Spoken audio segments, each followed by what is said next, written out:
My name is Glenda, and I am 32 years old. As I sat at my parents' dining table, watching my sister Katie soak up praise for landing a tiny role on a Netflix show, I felt invisible, the same feeling that had followed me since childhood. For years, I had been silently transferring money to keep their house from foreclosure while they thought Katie was their savior. Then my mom said the words that made something inside me snap. Before I tell you how my family perfect facade crumbled that night, drop a comment letting me know if you have ever been the unappreciated backbone of your family, and subscribe to hear more stories about finding your voice. Growing up in suburban Boston, my childhood home was a place where appearances mattered more than reality. My parents, William and Diane, created a world where success was measured by trophies and applause. Unfortunately for me, my practical nature and analytical mind never quite fit their definition of achievement. Katie arrived 2 years after me, and from the moment she could walk and talk, she commanded attention. Where I was reserved and thoughtful, Katie was bold and dramatic. By age 7, she was performing in living room plays. She wrote herself with my parents as her captive, adoring audience. I would be recruited to handle the lights or move props, always the support crew, never the star. My father worked as the principal of the local high school, respected in our community for his leadership and dedication. Mom sold real estate part-time, focusing more on being available for Katie performances and auditions. They were not wealthy, but comfortable and deeply invested in creating an image of the perfect American family. In high school, I found my strength in academics. Math and economics made sense to me in a way people sometimes did not. I joined the debate team and academic decathlon, winning state competitions and scholarships. My report cards were perfect rows of As. My parents would nod with minimal acknowledgement, then quickly shift the conversation to Katie's latest drama club triumph. For Katie's 8th grade musical, my parents invited extended family and neighbors, purchasing flowers and organizing a small reception afterward. When I was named valedictorian, they simply said, "Well, that was expected, was it not?" No celebration, no recognition that I had worked every bit as hard as Katie did for her accomplishments. College decision time brought the differences into sharper focus. I chose to study finance at State University, earning a substantial merit scholarship. Katie, with her B- average but impressive audition, was accepted into a prestigious arts program 3,000 miles away in California. My parents took out a second mortgage on the house to afford her tuition and housing. Katie has a special gift, my father explained when I questioned the financial decision. We have to nurture that. You will be fine no matter where you go. He was right about one thing. I was fine. I graduated summa cum laude in 3.5 years instead of 4, saving money and immediately securing a position at a respected investment firm in Chicago. Meanwhile, Katie stretched her degree to 5 years with my parents covering the extra expenses. After graduation, Katie moved to Los Angeles to make it big, as she always said. Her actual jobs were waiting tables and occasional commercial work, but from my parents' updates, you would think she was on the verge of an Academy Award. Every callback was celebrated. Every tiny non-speaking role in a television show was treated like a starring role in a blockbuster. Katie met the lead actor from that police show yesterday. Mom would gush during our monthly phone calls. He said she has real presence. It is only a matter of time. Then she would rush through obligatory questions about my life.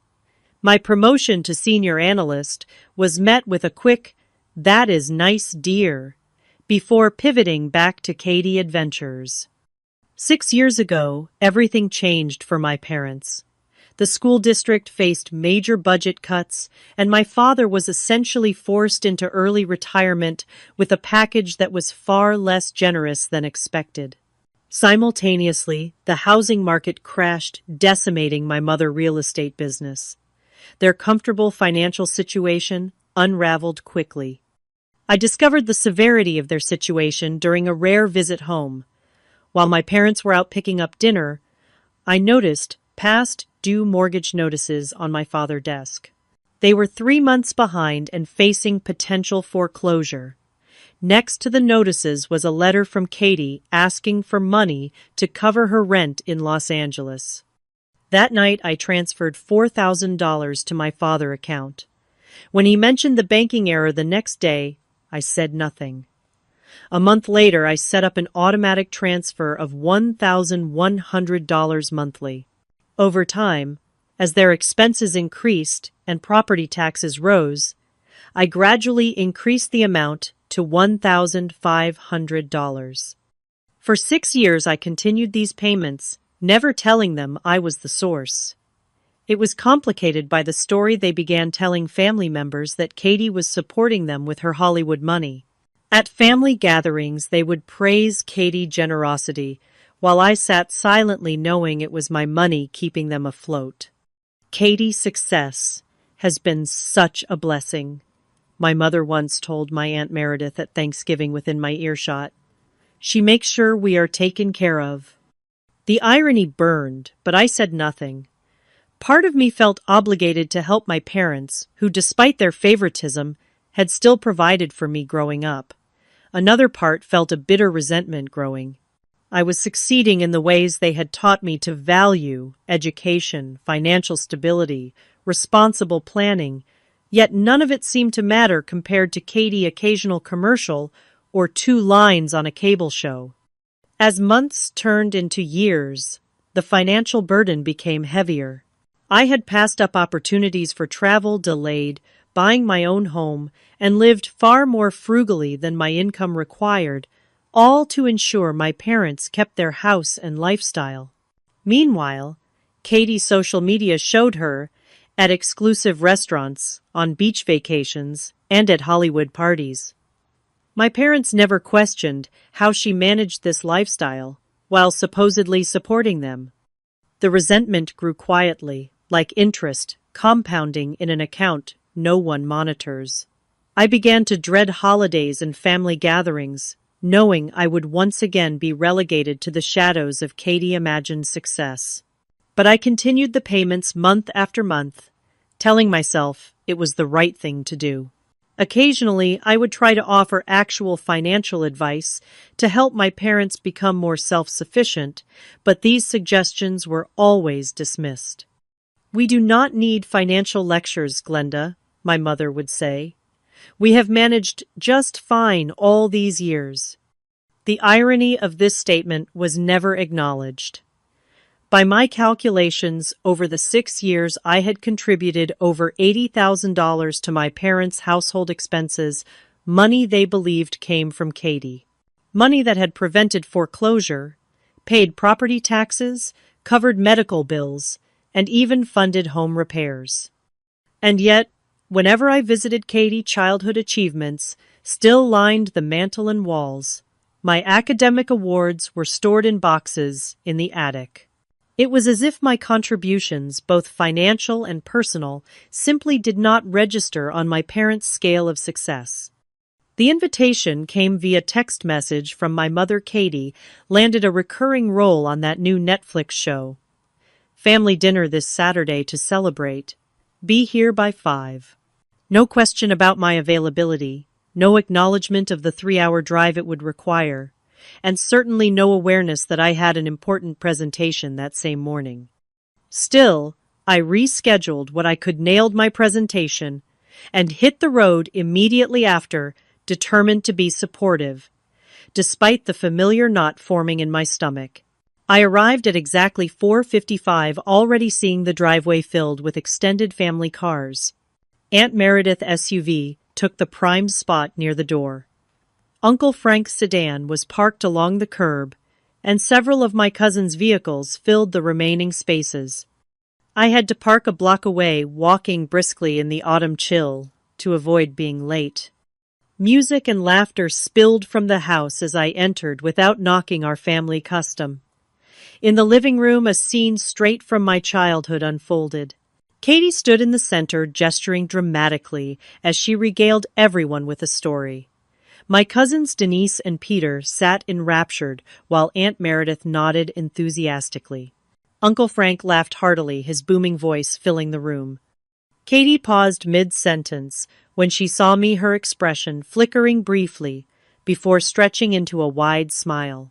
"Glenda, you made it." She bounded across the room for a quick hug that smelled of expensive perfume, then immediately returned to her story.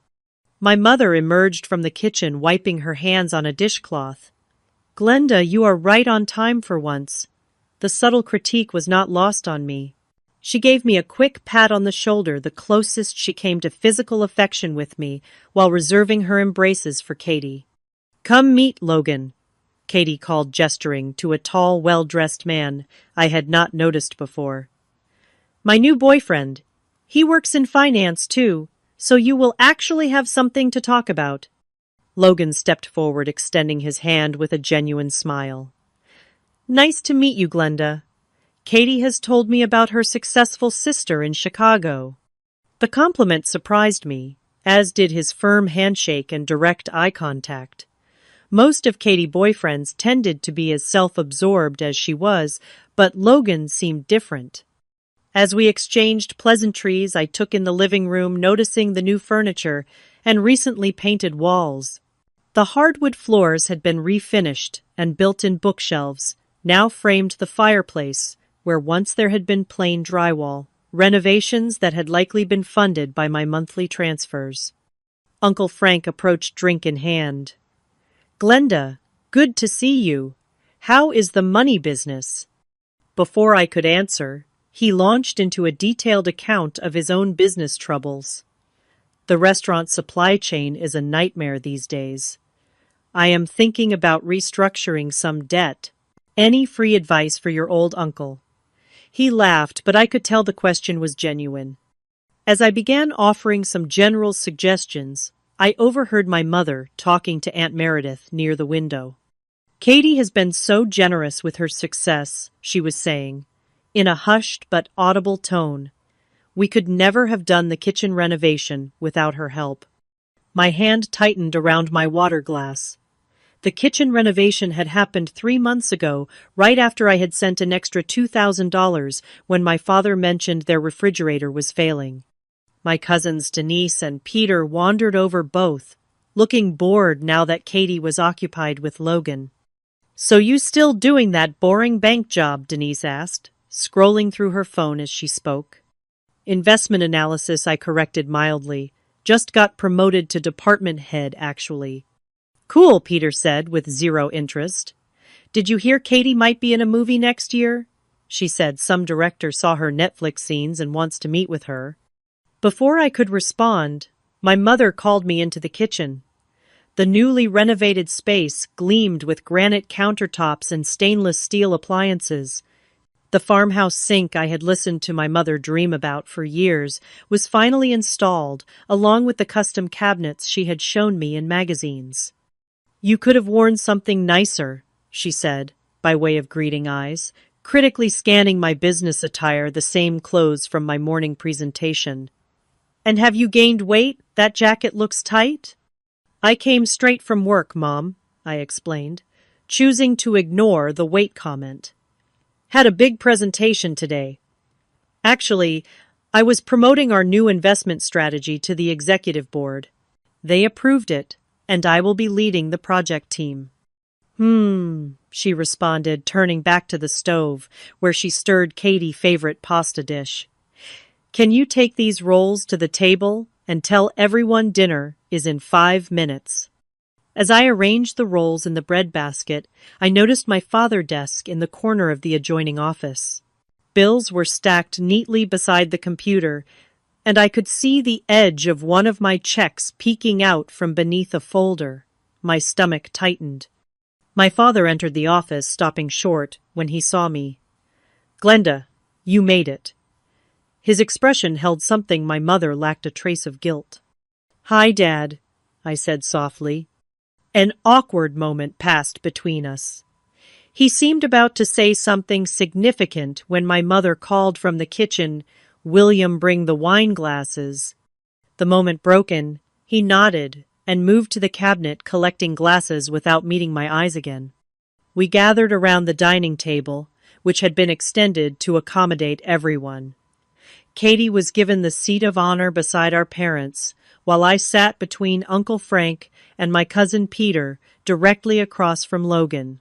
The table was set with the good china, the kind reserved for Thanksgiving and Christmas. Fresh flowers formed an elaborate centerpiece, and candles flickered in polished silver holders that had belonged to my grandmother. I noticed my father hand trembling slightly as he poured wine into each glass. He had lost weight since I had last seen him, and the shadows under his eyes spoke of sleepless nights. For a moment my resentment faltered, replaced by genuine concern. Whatever their flaws, these were still my parents growing older, facing the vulnerabilities of aging. It was why I had started the payments in the first place. But as my mother beamed adoringly at Katie, adjusting her napkin for her, as if she were still a child, the familiar ache returned.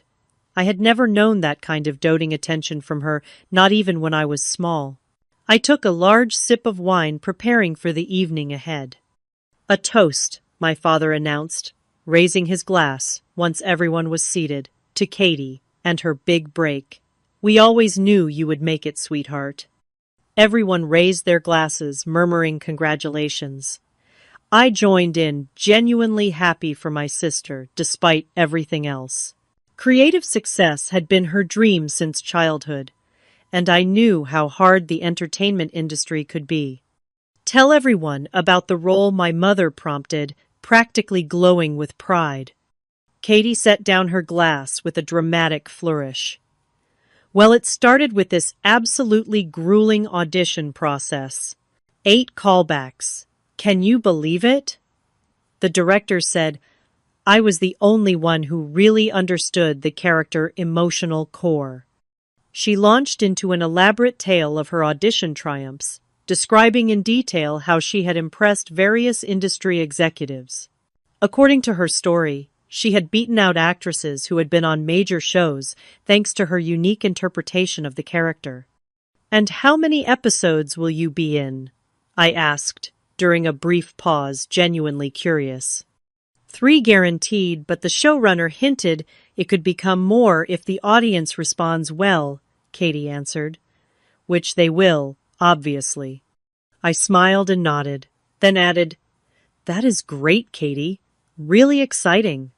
"Anyway," she continued, barely acknowledging my comment, "the filming schedule is so demanding.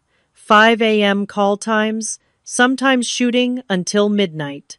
The glamorous part is what people see on screen, but let me tell you, the struggle is real." I took another sip of wine, thinking about my own 5 a.m. starts to prepare for market opening. The late nights analyzing portfolios, the weekends spent catching up on financial reports. But those were just jobs, not careers worthy of dinnertime stories in our family. "And the pay is ridiculous," Katie continued. "You pour your heart into these roles and they expect you to live on practically nothing. If I did not have my commercial work on the side, I do not know how I would survive in LA." I nearly choked on my wine. Katie commercial work was sporadic at best, certainly not enough to support her lifestyle of designer clothes and trendy restaurants that she documented extensively on social media. And definitely not enough to be sending substantial sums to our parents as they believed. When I tried to join the conversation with a question about the show premise, Aunt Meredith inadvertently spoke over me, asking Katie about the famous actors she would be working with. The moment passed, and I returned to my pasta, listening, as Katie name-dropped several celebrities she had allegedly met in passing. Midway through dinner, my father excused himself briefly, returning with a small wrapped box that he placed beside Katie's plate with ceremonial care. "Your mother and I wanted to give you something to commemorate your first recurring role," he said, his voice thick with emotion. Katie gasped dramatically as she unwrapped the package, revealing a sleek watch with a mother-of-pearl face. "Oh my God, Is this the one I showed you at the mall? This is like $1,000 watch. We saved for months, my mother said proudly. You deserve something special to mark this milestone. I stared at my plate heat rising to my face. The watch purchase coincided with a month when I had sent an extra $500 after my father mentioned unexpected car repairs. I had skipped a weekend trip with friends to afford that extra money. Speaking of special things, Uncle Frank said, gesturing around the dining room, the house looks amazing. You finally did all those renovations you have been talking about for years. The kitchen is a dream, my mother replied, and having the hardwood floors redone has made such a difference. It was getting embarrassing having people over with the house falling apart, Katie added casually. I am glad it all worked out. The implication that she had something to do with it all working out hung in the air. I set down my fork, carefully focusing on keeping my expression neutral. Glenda mentioned she received a promotion, Logan said suddenly, looking directly at me. Department head, right. That is impressive at your age. A brief, surprised silence followed before my mother said, Yes, Glenda works for an investment firm. Very steady job. She turned immediately to Katie. Tell everyone about the director who might consider you for the feature film. As Katie launched into another story, I caught Logan watching me with an expression I could not quite read. Curiosity, perhaps, or something like recognition. So, Glenda Aunt Meredith said during a lull, Any special someone in your life these days? Your biological clock is not getting any younger, you know. She laughed as if she had said something original and funny. Before I could answer, Katie jumped in. Glenda only dates these super serious, uptight financial types.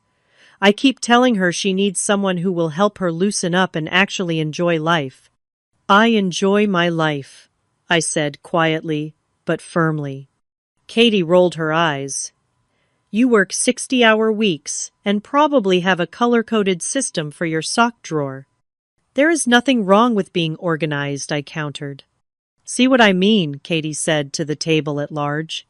So serious. I have this friend in the production department, Jason, who might be perfect for you. He is a bit more fun than your usual type. The conversation shifted to Katie's extensive social network and her apparent prowess as a matchmaker. I tuned out, taking the opportunity to refill my water glass. The housing market is finally recovering, Uncle Frank commented to my father. You must be relieved, especially with retirement. Though I have to say, you seem to be doing well for yourselves. New renovations, nice gifts. He raised his eyebrows questioningly. My father shifted uncomfortably in his chair while my mother jumped in smoothly.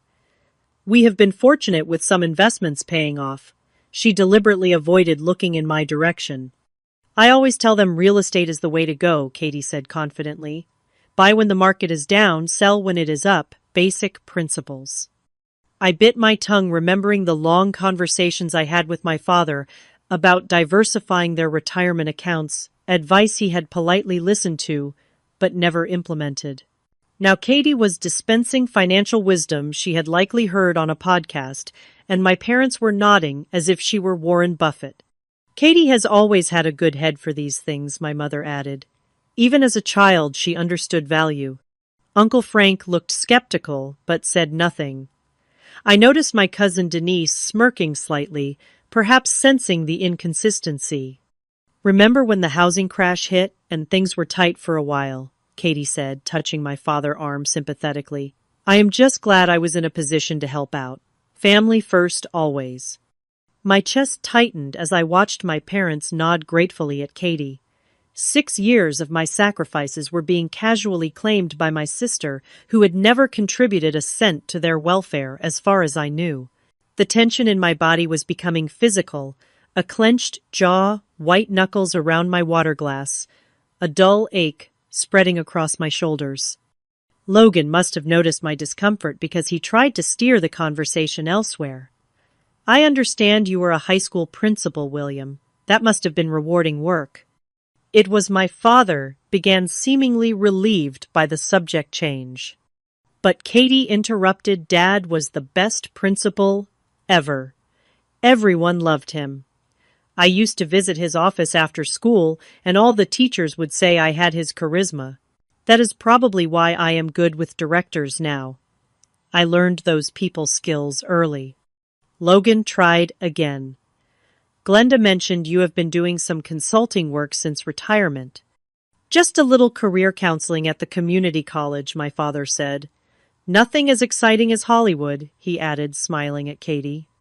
I felt a growing pressure in my chest, like a balloon slowly inflating beyond capacity. Every dismissal, every redirection, every moment of Katie taking credit for things she had not done. All of it was building towards something I could not yet name, but could feel approaching with the inevitability of a storm. Honestly, Glenda, Katie said, twirling pasta around her fork, you should consider scaling back your hours. Life is not all about work and saving money. Look at me. I may not make as much as you do with your fancy finance job, but I actually enjoy my life. I took a slow, deliberate sip of water before responding. We all make different choices. That is not a choice, that is a default setting, Katie laughed. Seriously, when was the last time you did something spontaneous, took a vacation, had an adventure? My mother nodded in agreement. Katie has always known how to live in the moment. You have always been so serious, so focused on the future. Even as a little girl, you were saving your allowance while Katie was using hers to put on neighborhood plays. Some of us have responsibilities, I said more sharply than I intended. We all have responsibilities, Katie countered. I have auditions lines to memorize networking events, but I make time for joy. That is the difference. Katie has always been so good at balancing work and pleasure, my mother added, and she still manages to be there for family. That takes emotional intelligence. I set down my glass carefully. Different kinds of intelligence are valuable. Of course they are, dear, my mother said dismissively. Now, Katie, tell us more about the potential film opportunity. That director sounded very interested. Katie launched into another elaborate story about a famous director who had supposedly watched her scenes and expressed interest in meeting her. According to Katie, this could be her breakthrough role, the one that would launch her into real stardom. I might need to invest in some new headshots and coaching sessions, she added. These opportunities require investment. Whatever you need, my father said supportively. This could be the big one. Uncle Frank, who had been listening quietly, cleared his throat. You know, I have been curious about something. If acting jobs pay so little as you mentioned earlier, how do you manage to help your parents financially while maintaining your lifestyle in Los Angeles? That city is notoriously expensive. A brief, uncomfortable silence fell over the table. Katie blinked several times, then laughed lightly. Good money management, Uncle Frank. I prioritize what matters. Family comes first, then career necessities, then personal expenses. Smart budgeting, my mother quickly added. Plus, Katie continued gaining confidence. Commercial work pays surprisingly well when you book national spots. And there are always side gigs in the industry. Must be quite a few side gigs, Uncle Frank persisted. Los Angeles rent alone would eat up most early career acting salaries. I found myself studying Katie's expression. For the first time that evening, she looked slightly uncomfortable, her usual confidence wavering. Katie is very resourceful, my father interjected. Always has been. We are just grateful for her help during tough times, my mother added, patting Katie's hand. Not everyone would support their parents the way she has. Something in me shifted. Perhaps it was the accumulation of years of invisibility of contribution without acknowledgement. Perhaps it was the blatant falsehood being perpetuated at the table. Or perhaps it was simply that, after 6 years and $80,000, I was tired of the charade. Katie, I said calmly. When did you start helping Mom and Dad financially? Katie looked startled by the direct question. Well, on and off for years now, whenever they needed it. So around the time of Dad early retirement, when the housing market crashed. I guess so, she said less, certainly. Why are you interrogating me at dinner? I am not interrogating you. I am just trying to understand the timeline. My mother intervened. Glenda, this is hardly appropriate dinner conversation. We were celebrating Katie's success.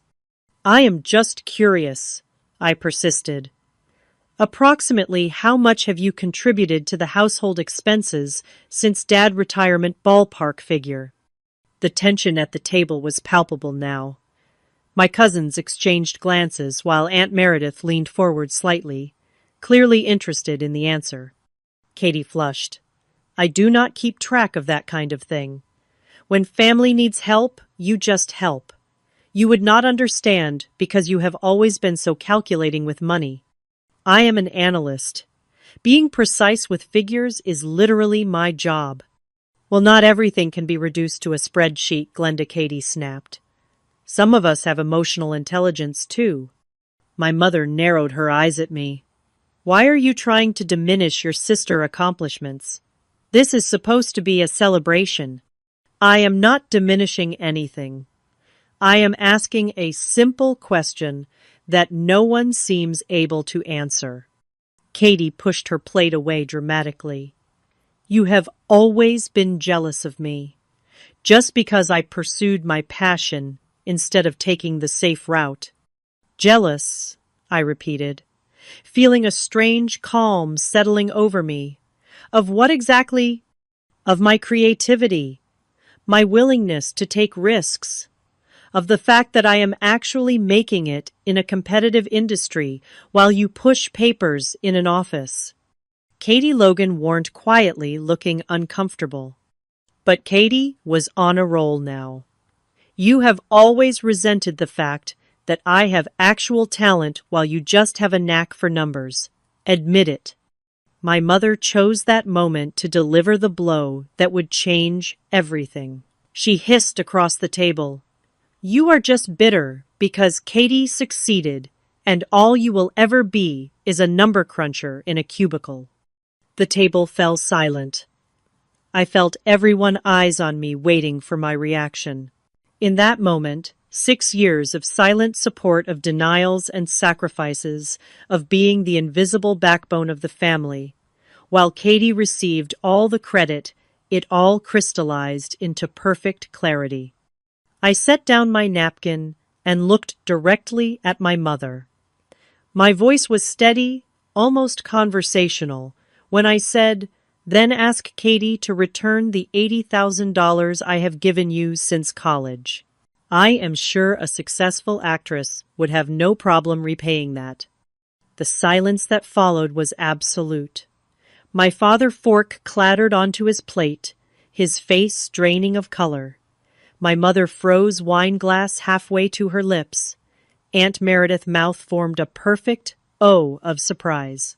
And Katie stared at me as if I had suddenly started speaking a foreign language. Logan looked from Katie to me, confusion, giving way to understanding as he processed what I had just revealed. What are you talking about? Katie finally managed, her voice unnaturally high. The monthly transfers to Dad account. The extra money for the refrigerator, the car, repairs, the property taxes. The money that kept this house from foreclosure 6 years ago. I maintained eye contact with my mother as I spoke. That did not come from Katie. It came from me. Every single month for 6 years. That is ridiculous, my mother said weakly. Why would you make up such a thing? Aunt Meredith leaned forward. Diane, is this true? Has Glenda been supporting you? Of course not, my mother responded automatically. Katie has always helped us out when needed. I reached for my phone, opened my banking app, and slid it across the table to Uncle Frank. 6 years of transfers, $1,100 monthly, at first increasing to $1,500 over time. plus extras for emergencies and renovations. Uncle Frank studied the screen, then looked up at my father, his expression, a mixture of disappointment and disbelief. William. My father could not meet his brother's gaze. He stared down at his plate, shoulders slumped in defeat. The room temperature seemed to drop several degrees as the truth settled over the gathering. The silence stretched for what felt like minutes, but was probably only seconds. Finally, my mother broke it with a nervous laugh. This is absurd. Glenda is obviously confused about something. I am not confused, I said calmly. I have been transferring money to Dad's account since his early retirement. The same account you use for household expenses. The money you have been crediting to Katie. I never said Katie was giving us money, my mother backpedaled. Perhaps you misunderstood. You literally just said it 15 minutes ago, Aunt Meredith pointed out. You said, and I quote, "We are just grateful for her help during tough times." My father finally spoke, his voice barely audible. It is true. Glenda has been helping us financially for several years now. Dad, Katie gasped, color draining from her face. The transfers come in regularly, he continued, still not looking up. I never told you it was Katie, Diane. You assumed that, and I did not correct you. My mother's face cycled through shock, embarrassment, and finally settled on anger. Why would you keep something like that from me? Because you never wanted to admit we needed help, my father answered.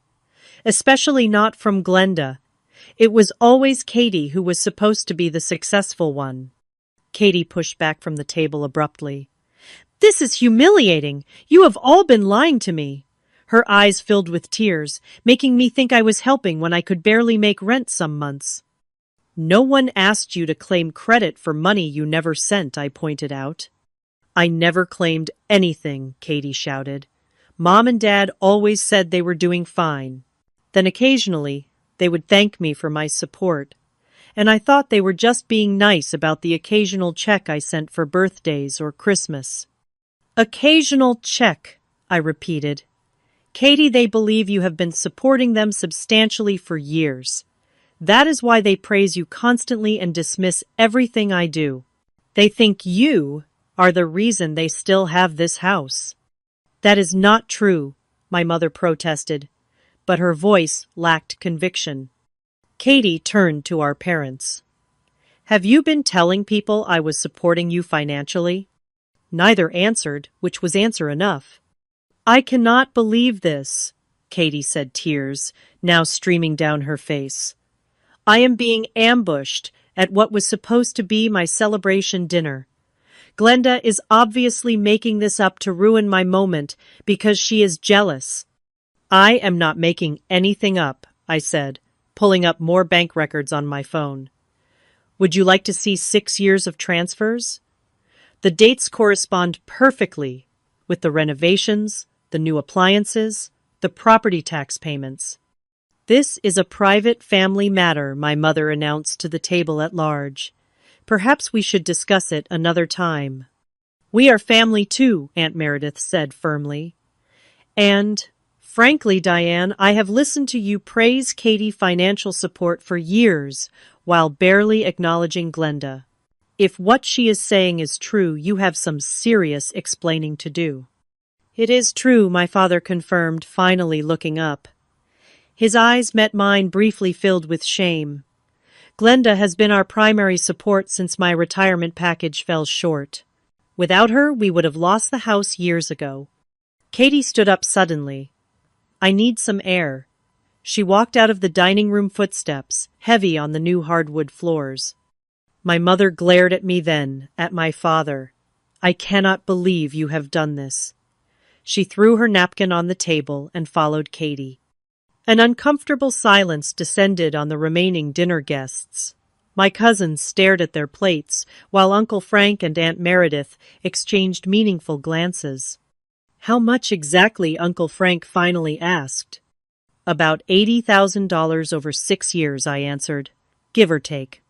And they never acknowledged it, never thanked you, Aunt Meredith, sounded incredulous. They did not know it was me. Dad knew, but apparently never told Mom.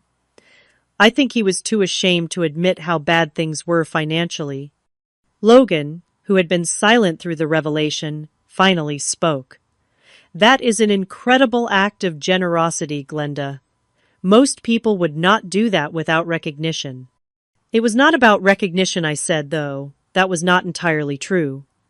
They are my parents. They needed help. Uncle Frank turned to my father. William, you let your daughter support you for years while giving another daughter credit. Do you realize how hurtful that is? My father nodded, eyes downcast. I never meant for it to happen this way. At first it was just a temporary solution, until I found consulting work. Then it became a regular thing, and the longer it went on, the harder it was to tell the truth. And the lies about Katie Aunt Meredith pressed. Diane assumed, he said weakly. Katie would send small gifts occasionally, and Diane built a narrative around it. I should have corrected her, but Katie has always been the favorite I finished for him. It was easier to let Mom believe her golden child was the successful one. More uncomfortable silence followed. I heard raised voices from the backyard, Katie and my mother arguing. My cousins made awkward excuses and slipped out to the living room, leaving me with my father, Uncle Frank, Aunt Meredith, and Logan. I am so sorry, Glenda, my father said, his voice breaking. You deserved better than this. The simple acknowledgement released something in me, emotions I had kept carefully controlled for years. I blinked rapidly, determined not to cry at the dinner table. Logan, sensing my discomfort, changed the subject slightly. What made you decide to help them secretly, rather than openly? At first I thought it would preserve their dignity. Then it became clear they preferred to believe the money came from Katie. It seemed easier to let them have that fiction than force them to acknowledge reality. That was remarkably selfless, Logan observed, and remarkably unhealthy for everyone involved. I am beginning to see that now, I admitted. The back door slammed, and my mother returned without Katie. She began clearing plates with aggressive movements, avoiding eye contact with everyone. I think I should go, I said, standing up. Running away now that you have ruined dinner, my mother snapped. Uncle Frank stood as well. Diane, that is enough. Your daughter has supported you for years while you gave another daughter credit. You should be on your knees, thanking her, not attacking her. My mother said nothing, but her hands trembled as she stacked dishes.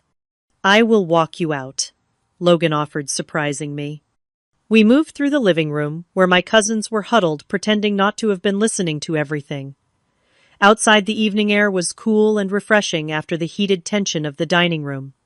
That was intense, Logan said as we walked toward my car. For what it is worth, I think what you did was incredibly generous, even if the secrecy part was problematic. Thank you, I said, surprised by his kindness. Sorry you had to witness family drama on your first visit. Actually, it was illuminating. Explains a lot about Katie.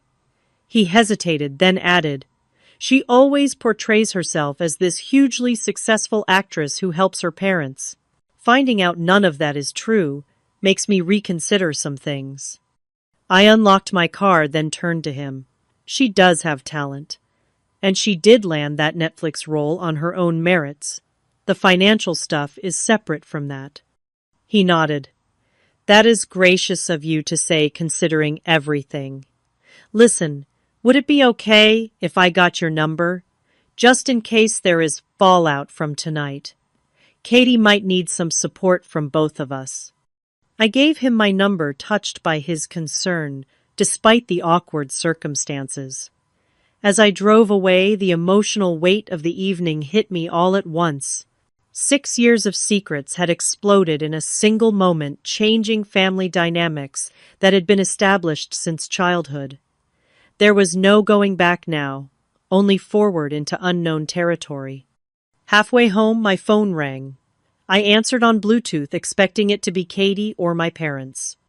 Glenda, it is Logan. Just checking that you are okay. You seemed pretty shaken when you left." His unexpected concern broke something loose in me. For the first time in years, I allowed myself to cry openly about my family, about the years of invisibility, about the painful truth that had finally emerged. The next morning, I awoke to multiple missed calls from various family members. 2 from my father, 1 from Aunt Meredith, 3 from Katie, and surprisingly none from my mother. I was preparing coffee when a knock at my apartment door startled me. Through the peephole, I saw my father standing in the hallway, looking as if he had aged a decade overnight. His clothes were rumpled, his hair uncombed. I opened the door, unsure what to say. "May I come in?" he asked quietly. I stepped aside, allowing him into my small but tidy apartment. He looked around, noticing the framed financial certifications on the wall, the bookshelf, filled with economics, texts, and financial journals. "I have never been to your place before," he observed the reality of that statement hanging between us.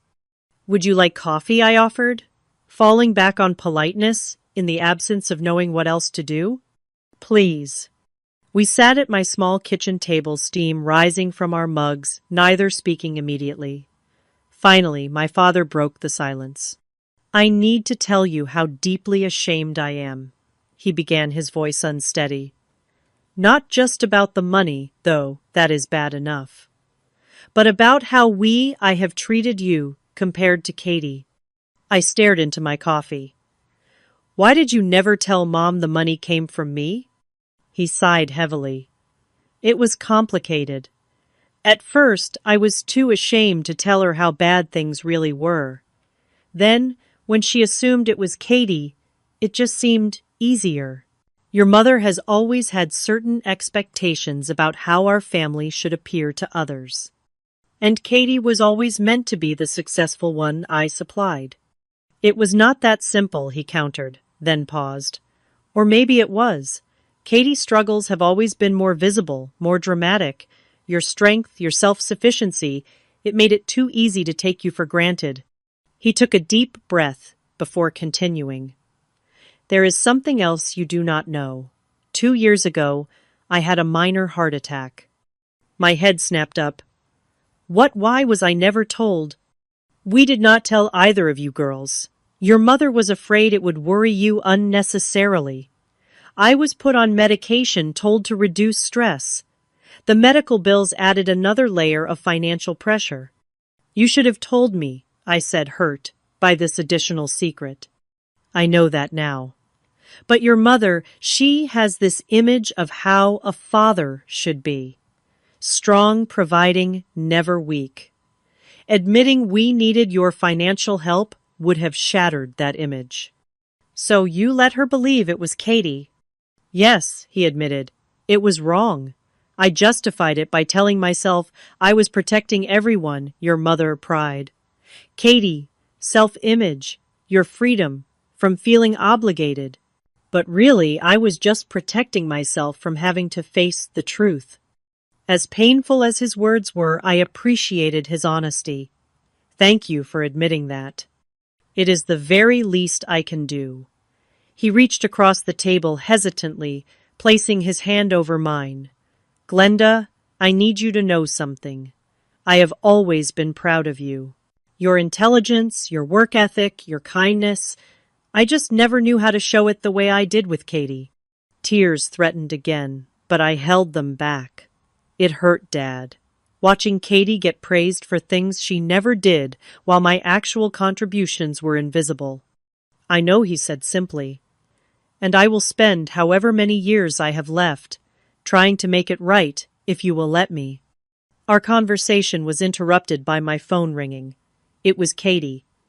I answered, putting it on speaker so our father could hear. "How dare you ambush me like that?" she began without preamble. "Do you have any idea how humiliating that was?" "Katie," I said calmly, "I did not plan to reveal all of that at dinner, but years of lies had finally reached a breaking point." Lies. I never lied about anything. I had no idea Mom and Dad were telling people I was supporting them. But you never corrected them when they thanked you for your financial support. There was a pause. I thought they were being nice about the birthday checks and Christmas money I sent. I had no idea they were talking about substantial amounts. My father spoke up. Katie, I am here with Glenda, and what she is saying is true. Your mother and I allowed a fiction to develop about your financial support when in reality it was Glenda keeping us afloat all these years. Dad Katie sounded surprised to hear him.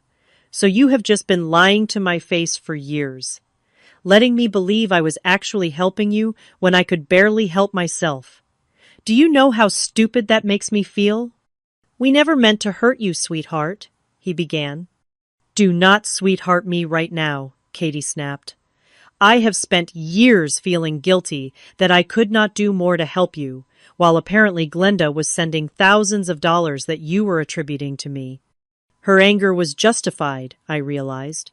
She too had been caught in our parents' web of deception, albeit in a very different way than I had. Katie, I said, would it help if we all sat down together, maybe with a family therapist? There are clearly deeper issues here than just the money. To my surprise, she agreed immediately, yes, because this is messed up on so many levels.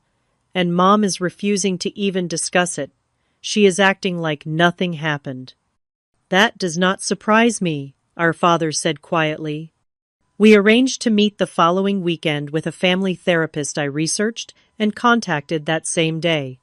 Before hanging up, Katie said something unexpected. Glenda, thank you, not for the money thing that was messed up to keep secret, but for forcing the truth out. I feel like I have been living in some weird, alternate reality. After Katie called, my father and I talked for another hour. He revealed that their financial situation had been even worse than I knew, with medical debt and a second mortgage I had known nothing about.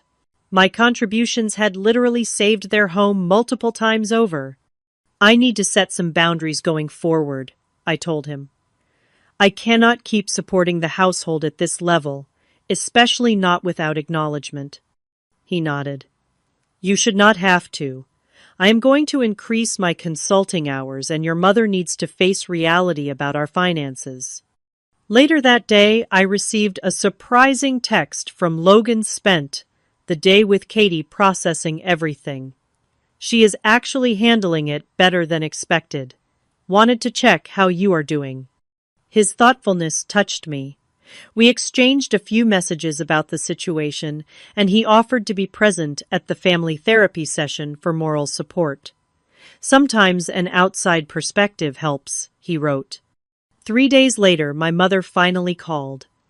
Her voice was stiff, formal, as if speaking to a stranger. Your father thinks we need to talk. We do. I do not appreciate being made to look like a fool in front of the entire family, she began. And I did not appreciate 6 years of my financial support being attributed to Katie, I countered. A long silence followed.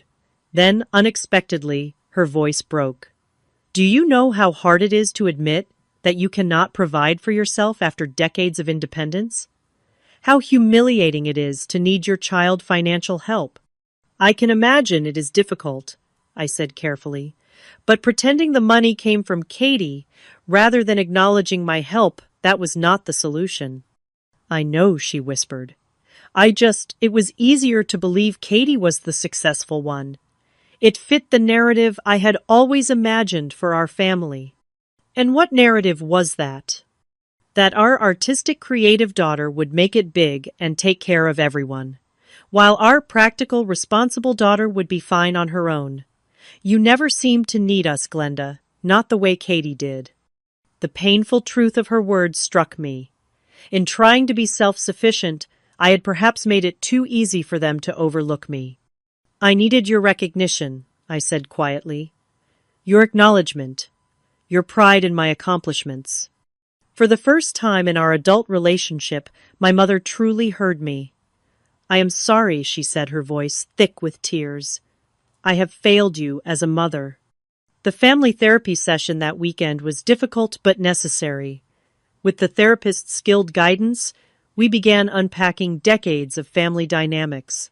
Katie acknowledged her role in accepting praise for things she had not done.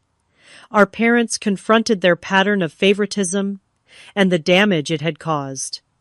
And I spoke openly about my resentment and hurt. Moving forward, the therapist suggested this family needs radical honesty and clear boundaries. No more financial support without acknowledgement. No more accepting credit for things you have not done. No more pretending problems do not exist. We all agreed, though, I knew changing lifelong patterns would take more than a single therapy session. Still, it was a beginning. In the weeks that followed, our family underwent a transformation. Extended family members reached out to me separately. Aunt Meredith took me to lunch and apologized for not seeing what was happening. Uncle Frank offered business connections for my career advancement. Cousins who had dismissed me now sought my advice on financial matters. Most surprisingly, Logan and I developed a genuine friendship amid the family chaos.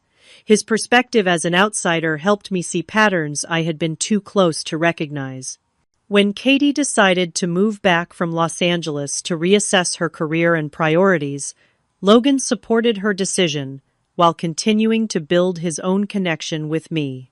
"You two are actually good for each other," Katie observed one day after catching us in deep conversation. "Who would have thought my fake financial success would lead to something real between my sister and my ex-boyfriend?" "Ex-boyfriend?" I questioned. "We work better as friends," she explained with surprising maturity. "Plus, he clearly has a thing for financially responsible women who tell the truth. Cannot imagine where he got that crazy idea." She winked, showing a self-awareness I had not given her credit for. Slowly, painfully, our family began rebuilding on a foundation of truth rather than appearances. It was not easy, and there were many difficult conversations ahead. But for the first time, I felt truly seen by my parents and sister. 6 months after the dinner that changed everything, our family gathered again around the same table. The difference was palpable. My father, looking healthier after taking his cardiac rehabilitation seriously, sat beside my mother, who had finally started part-time work at a local design store, tapping into a passion she had long neglected. Katie, now settled in a smaller apartment 20 minutes from our parents, had found work teaching drama at a community arts center. The joy she found in nurturing young talent seemed more fulfilling than the constant rejection of auditions. She still took occasional local acting jobs, but without the pressure of making it her sole identity. And I had made changes too. After years of putting work above everything, I had declined a promotion that would have required extensive travel, choosing instead to prioritize rebuilding relationships and creating better balance in my life. Logan sat beside me, our relationship having evolved from friendship to something more over the months of family reconstruction. His steady presence and outsider perspective had been invaluable to everyone during the healing process. "I would like to propose a toast," my father said, raising his glass. "To honesty, however, painful, and to Glenda, whose generosity kept this family afloat in more ways than one." My mother, who had struggled the most with our new reality, added, "And to forgiveness, which I am still learning to both give and receive." The atmosphere was different from our gatherings of the past. Less performance, more authenticity. We had all joined a family financial therapy group, learning healthier ways to discuss money and support without enabling. "You know what I realized," Katie said, as we cleared dishes together after dinner, a task she would have avoided in the past. "I spent so many years thinking I needed to be famous to be valuable. But teaching these kids, seeing them light up when they master a scene, it feels more real than any audition success ever did." "You are really good at it," I acknowledged, having watched her teach a class the previous week. "You have a gift for bringing out people's confidence." Speaking of gifts, my mother said, entering the kitchen with a small package. This is for you, Glenda. I unwrapped it cautiously, finding a silver frame containing my graduate school diploma, something I had given to my parents years ago that had never been displayed. It is going on the mantel, she said firmly, where it should have been all along, next to Katie Drama Award and your father teaching commendation. It was a small gesture, but a meaningful one, a visible sign that my achievements were finally being valued.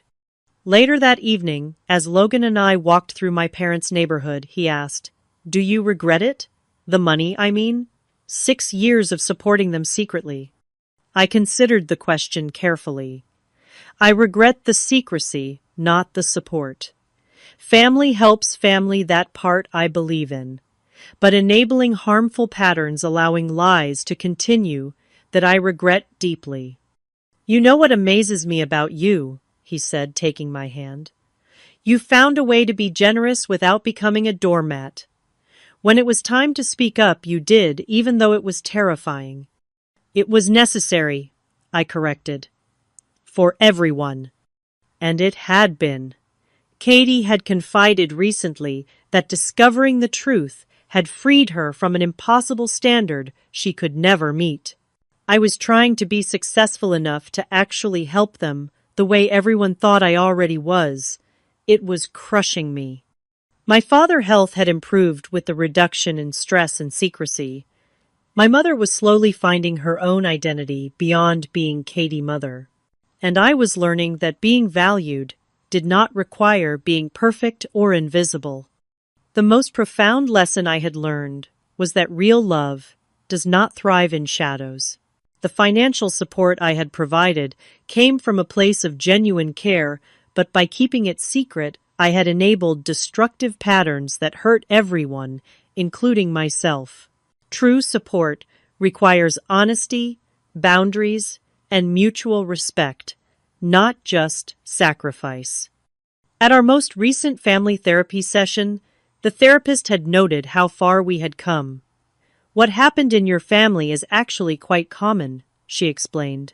Financial enabling often pairs with emotional dynamics established in childhood. Breaking those patterns takes tremendous courage from everyone involved. That courage was ongoing work. There were still difficult days, old habits that resurfaced moments of doubt. But underneath it all was a foundation of truth that had never existed before. Last week, my parents hosted a holiday gathering where, for the first time, my professional accomplishments were mentioned with genuine pride. My mother actually asked thoughtful questions about my work, while my father sought my advice on his retirement account adjustments. I never thought I would see the day Aunt Meredith whispered to me, "Your mother just bragged about your investment strategy to her friend from church, without mentioning Katie once." Small steps, but meaningful ones. As the year anniversary of that fateful dinner approaches, I find myself reflecting on how a single moment of truth shattered decades of unhealthy patterns and created space for something authentic to grow in their place. Have you ever had to speak a difficult truth to someone you love? Or have you kept quiet, to keep the peace, only to find the silence becoming its own burden?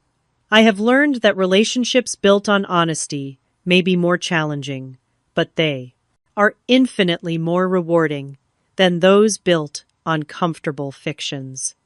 If this story resonated with you, please subscribe to hear more about navigating complicated family dynamics and leave a comment sharing your own experience with financial or emotional enabling. Sometimes, knowing we are not alone in these struggles is the first step toward change. Like and share if you know someone who might need permission to speak their truth, even when it is difficult. Thank you for listening to my journey from invisible support to visible strength. And remember that authentic relationships always begin with honest conversation, even when that conversation feels impossible.